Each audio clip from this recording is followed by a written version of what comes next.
This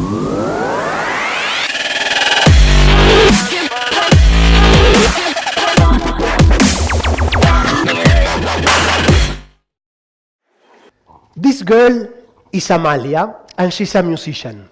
She has a great voice, she's super talented, and she has a deep sensitivity to write her lyrics. For many years, Amalia suffered of stage fright.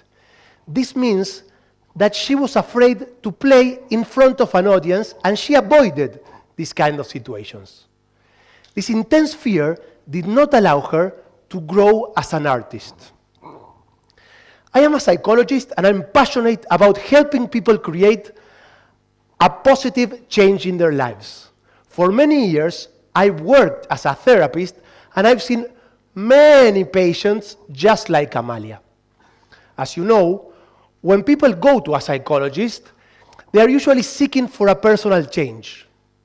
Ironically, the first deep change in my life perspective came without even looking for it, and it was not because of therapy.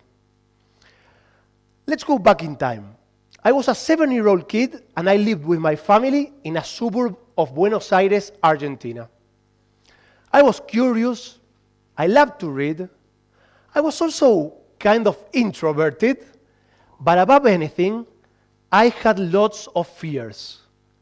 My greatest fear was to spend the night at a friend's house. The few times I had tried to do that, I ended up phoning my parents in the middle of the night and asked them to pick me up. But something interesting happened when I received a proposition from my grandparents. They were inviting me to travel with them. A 2-month trip to visit my aunts that lived in California and Hawaii. It was going to be my first long airplane flight, and it was the first time I was going to spend so much time away from my parents. I had mixed emotions about it. Of course, I was fearful, yet deep down inside me, I wanted to travel. On the day of the departure, that fear of missing my parents started to grow. And I remember I was there in the airport, about to depart, before crossing the security line, and I started shouting, "I don't want to live. I don't want to travel." I was crying and panicking because of the 2 months I was going to spend away from home. After a while, I managed to calm myself down, and I was able to connect with my desire. So I grabbed all the courage I had and took the step. I was going to travel. Those 2 months were amazing. And I remember when it was time to go back home, to fly back home to Argentina, I remember telling my grandma, "Grandma, I don't want to go back home." On this very first trip, I learned 2 really important lessons that had a deep effect on me. The first one is that when we are fearful of something, we can grab all the courage we have, we expose ourselves, and we can overcome that fear. Our self-esteem will grow, and we will be able to enjoy experiences we never thought we could. The second great lesson is that travel offers a great opportunity to gain a new perspective, to change the way we see things.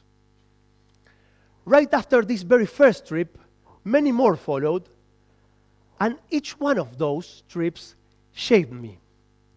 But of all the trips I did, the 5 weeks I spent in India contributed the most to develop a positive state of mind. What I experienced on that trip is extremely related to an important psychological theory regarding happiness. There are 3 factors that influence happiness.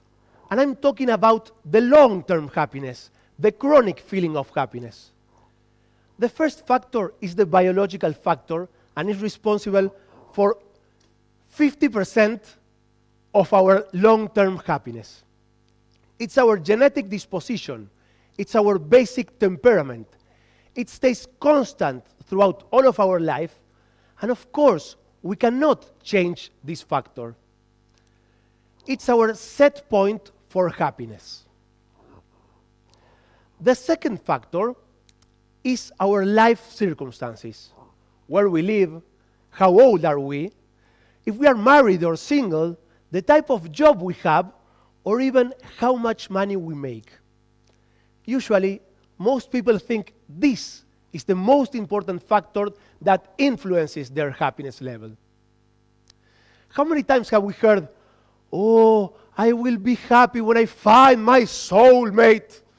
Or maybe, "Oh, I will be happy when I buy this new and incredible cell phone." And let me tell you, these statements, in a certain degree, they are true. Because these events can make us feel happier, but we sure overestimate the influence of its effect.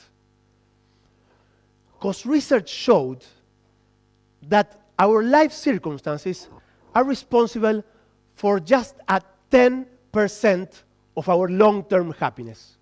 No matter how much control we have over our life circumstances, their influence is small. Why is just 10%? Why?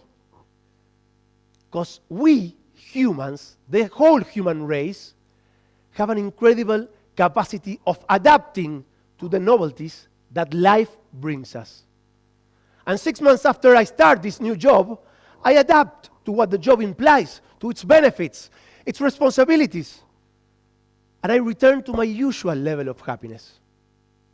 This phenomenon is called hedonic adaptation, and by definition, is the human tendency to quickly return to a relatively stable level of happiness despite any major positive or negative changes in life.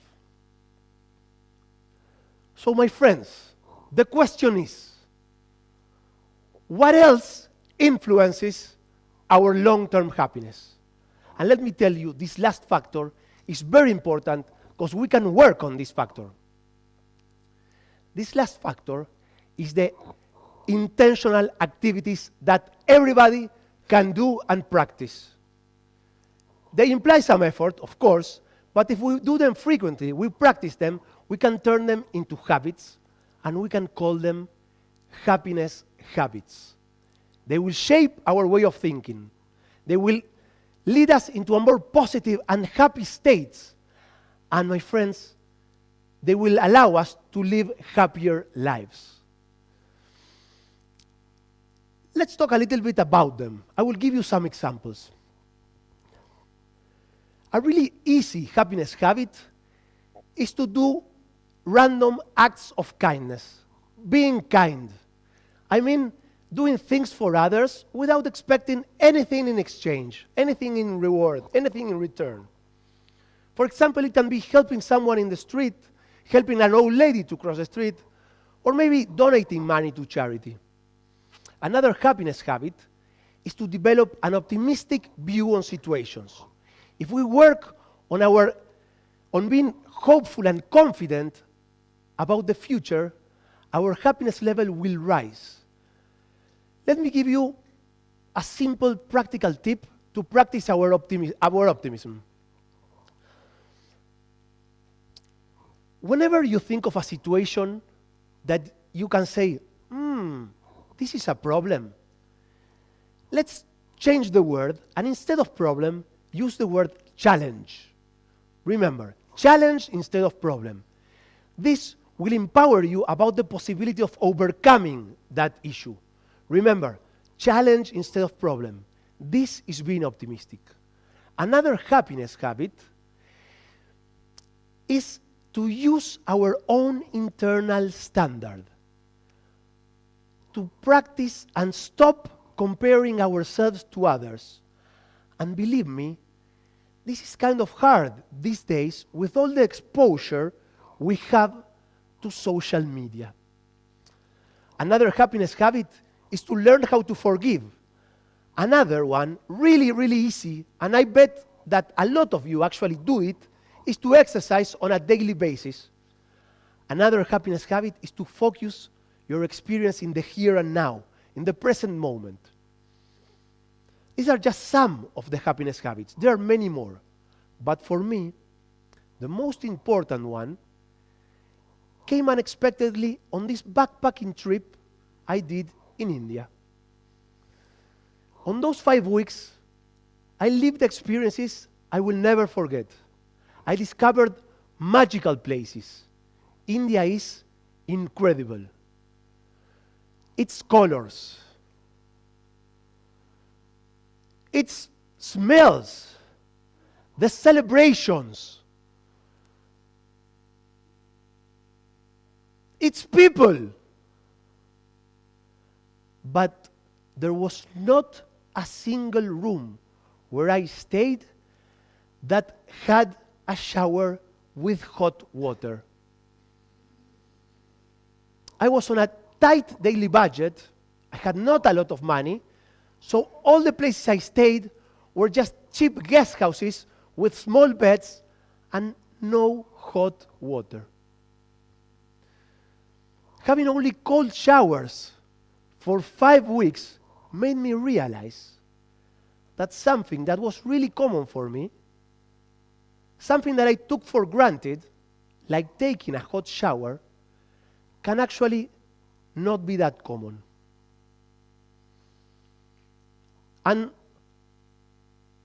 when I went back to Argentina, this simple idea totally changed my head. Because when I had the chance of finally having a hot shower, I experienced a deep feeling of gratitude. Since then, every time I take a hot shower, as I feel the hot water hitting the back of my head, I feel a deep appreciation for the simple things in life. And I feel grateful.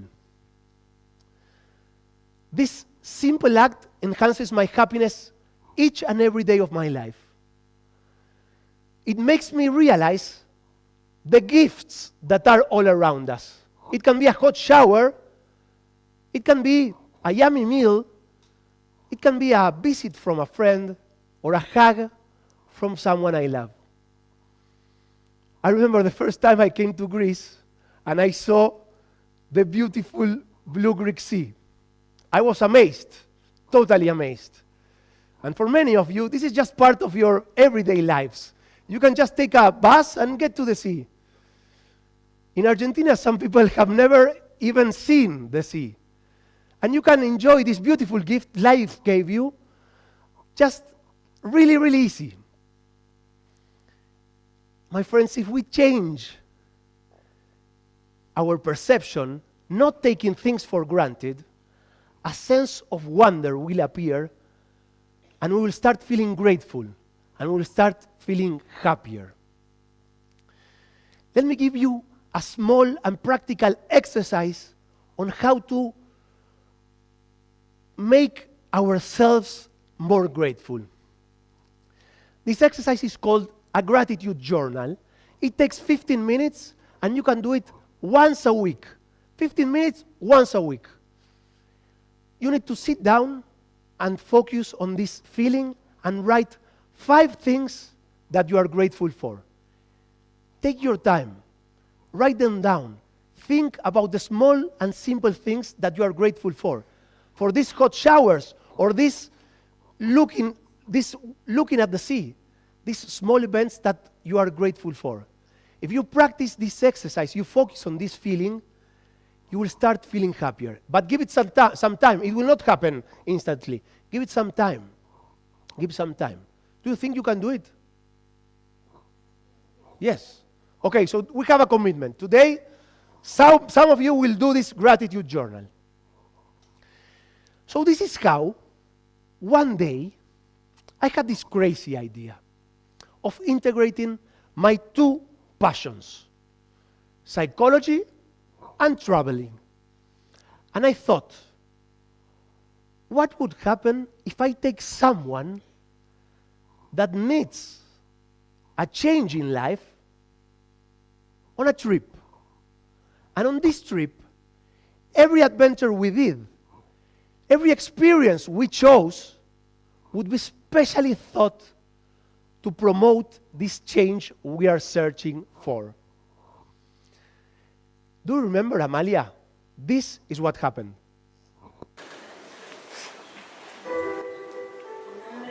Mi nombre es Amalia, tengo 22 años, me encanta la música, sí, compongo, toco la guitarra, canto, pero me da pánico el público. Hace como 4 años que no toco en vivo, me bloqueo.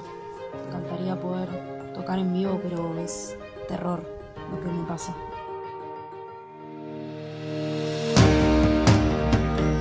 Son viajes pensados específicamente para promover ese cambio que se da al viajar. Amalia va a liderar esta excursión, nos va a llevar hasta arriba. Lo logramos, lo hicimos. 272 escalones. Estamos en un mercado clásico de Kuala Lumpur. ¿Está bien? I don't like it. Está bueno, está bueno. De lo mejor que he probado hasta ahora. Cada aventura que vivimos tiene un objetivo: potenciar el cambio personal del viajante. En el mercado tradicional de Bali le enseñamos a Amalia cómo regatear. Lo logré. Bien, fue fácil, fue fácil.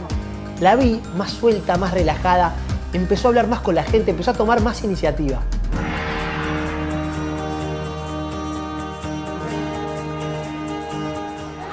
Este es el happy yoga, el verdadero. El yoga de la risa.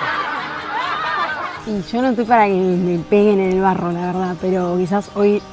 Estuvimos en el barro peleando. Esto fue increíble. Me siento muy bien. Muy bien me siento acá. El esfuerzo que le ponemos a las cosas tienen sus consecuencias positivas.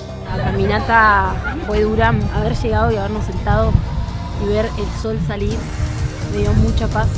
Tiene algo, tiene una energía muy linda. Amalia está acá por tocar en vivo, estaba un poquito nerviosa, pero lo va a hacer muy bien. Tiene un talento que le sobresale el alma.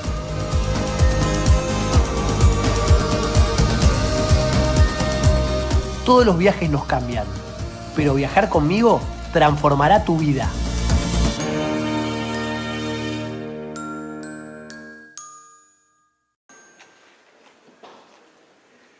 Could you see her transformation?